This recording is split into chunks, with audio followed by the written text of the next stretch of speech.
একটি ভিডিওতে দেখা যায় ফরিদপুরের কোর্ট থেকে একজন ফাঁসি ঘোষণা দেওয়া একজন আসামিকে পুলিশ নিয়ে যাচ্ছিল। তার পিছন পিছন সেই আসামির স্ত্রী আসতেছিল। তখন সেই আসামিটি তার স্ত্রীকে বলে, তুমি সামনে এসো, এবং কি তখন সেই আসামিকে পুলিশরা টানে হিচড়ে নিয়ে যাচ্ছিল। তারপরে যেটা দেখলাম তা দেখলে আপনারাও অবাক হয়ে যাবেন। এটা মনে হচ্ছিল কোনো একটা সিনেমার শুটিং চলছে।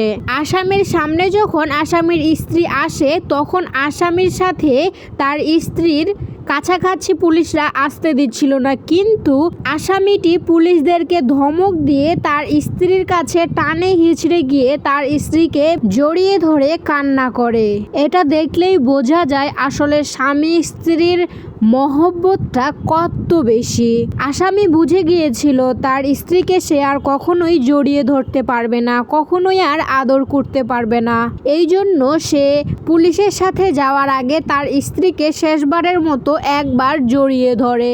তারপর পুলিশরা তার স্ত্রীকে ছাড়িয়ে সেই আসামিটাকে টানে হিঁচড়ে নিয়ে যায়।